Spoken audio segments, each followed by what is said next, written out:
To have a big piece of content for players locked away behind a software issue is one of the greatest fears of game developers and gamers alike. Secrets of Grindea is an action RPG, and is easily one of my all-time favourite indie titles. Having been in development for over 10 years, I am hoping that it will be fully released in either August or September of 2023. The full release will also feature 2 different endings, with the ending depending on whether or not the player has met certain conditions. At the time of this video, I don't know what those conditions are, and that's the beauty of being able to explore this game, to discover what lies beyond the Outback. And so, with that, we have arguably one of Secrets of Grindea's biggest challenges. But there is some context behind this particular challenge. At the time of this video, playing Secrets of Grindea on Linux is a largely stable experience. You can play through the vast majority of the game without running into any real issues. However, you then explore the game for its various secrets, and that's where you can find the Bishop. Climbing this hidden area in the Pillar Mountains, the starting area for Secrets of Grindea, leads to a partially broken statue. Clearing a certain story event related to the abandoned city of Taiming enables this portal to open. This portal leads to the fight with the Bishop. If you're running the game on Windows, this fight is fairly straightforward. It behaves much like any other boss fight in the game, with complex patterns, telegraphed attacks, and so on. But on Linux, the fight is anything but normal, and thus this experience is going to be rough to watch and even worse to play. The Bishop says that you will be fighting for a place in your future. I am inclined to believe him. My first attempt with the war mage Jaden looked a little something like this. At first, everything seems normal, and then the Bishop activates his proverbial trap card, Overconfidence. There is something about this fight that causes the game to freeze up on Linux, resulting in lengthy periods where the game would just hang.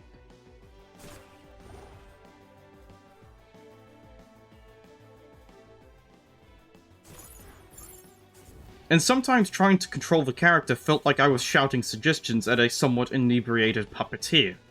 It would be a problem if I had no idea how this boss behaved. It's another problem entirely if I can't even get my character to raise his shield or to attack.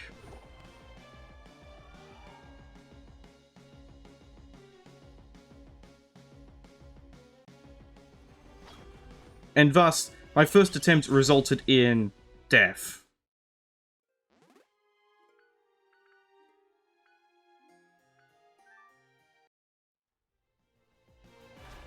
My second attempt at the fight also ended in defeat, but the way it ended was much more along the lines of a lag spike resulting in a rapid burst of gameplay.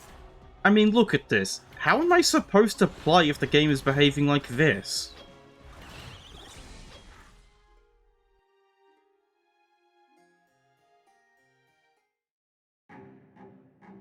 Between the amount of damage I was taking, especially when I couldn't dodge attacks, and the possibility of the glitched out speed-up issue, it created the impression that the Bishop had access to a hard counter for every strategy I had up my sleeves. To sum it up, these conditions create a strong feeling that the Bishop fight is impossible. Or is it? I needed to take a few attempts to learn about the Bishop's attack patterns and to formulate a strategy.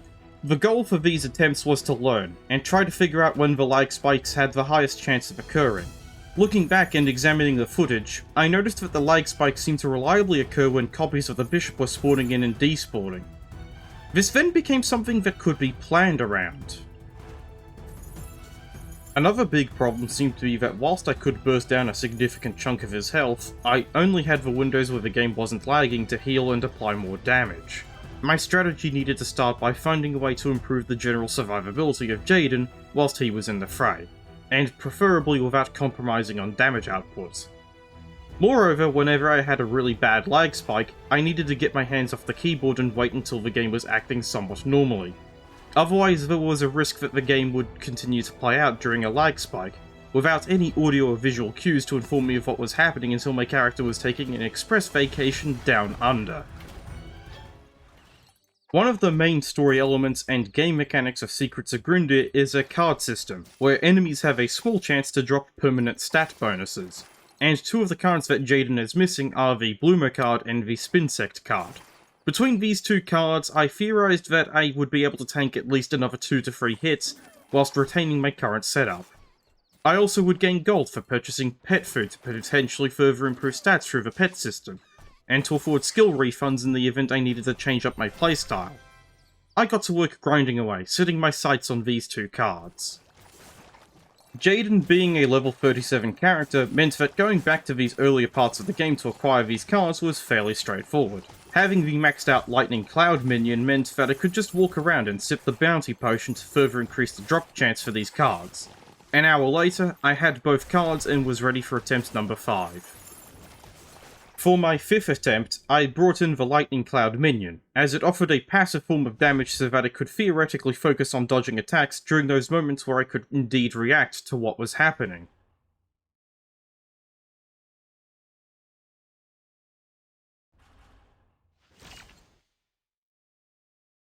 The bishop consistently starts off the fight with a trio of scythe slashes that hit the entire field. The only way to avoid taking damage is to block with your shield. With each lag spike that occurs, I would take my hands off of the keyboard and wait patiently. Patience would do more for me in these situations than attempting to brute force my way through the lag. Listening for audio cues from the bishop's various attacks would allow me to anticipate when I would be able to resume casting fireballs for damage output, or potentially heal if I was low on health. There were instances where the lag spikes would cause the entire game to hang for up to an entire minute. In case anyone is curious, these attempts usually take up to about 8 minutes per attempt. If you are using a damage-based build without these lag spikes, this fight would be over in about 3 minutes.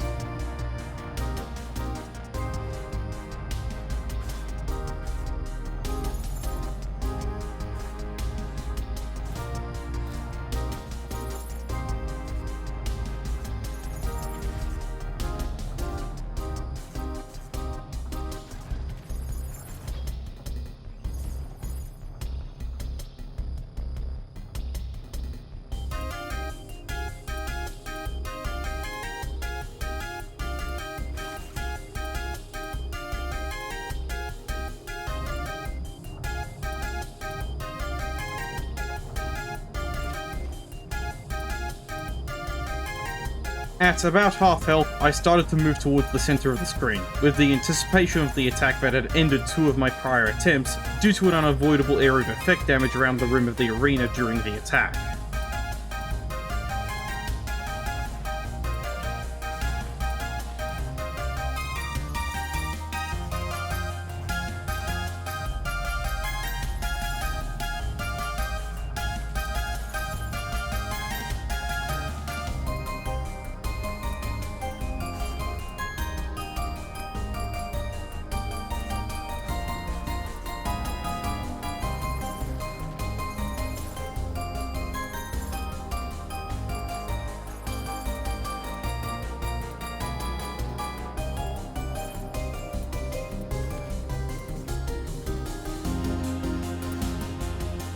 This here is the attack in question. Surviving this attack, even whilst outside of the Shadowflame area, is a matter of having enough defense and health under these conditions.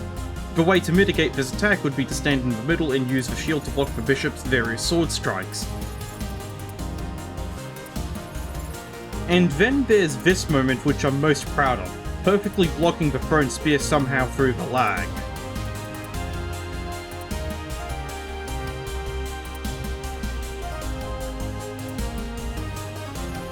To sum it up, these conditions create a strong feeling that the bishop fight is impossible.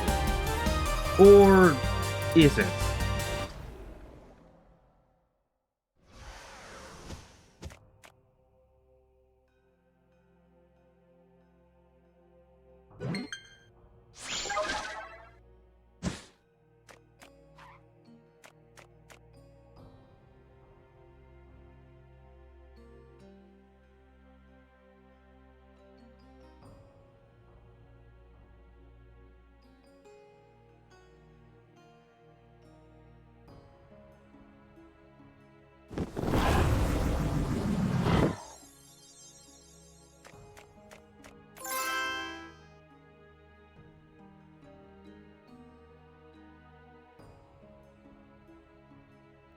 It's hard to describe the feeling of elation, that euphoria from beating a challenge that most would deem impossible and simply give up. But whilst I was thrilled that I did manage to beat the bishop, I realised that there were other methods that I hadn't even considered to make the fight potentially easier. Farming up crabs in the lost pirate ship for tank gear to mitigate the damage I took, or even finding the slime staff hidden somewhere within the labyrinth of Mount Bloom. These were options I had considered incorporating into the setup if the 2 additional cards had not contributed as heavily as they did. Weirdly enough, I never felt more ready for the final challenge of Secrets of Grindea, the Forgotten Tower. Or, at least, for when that tower is ready. The next time I would play as this character, Jaden would be taking on the final dungeon of Secrets of Grindea.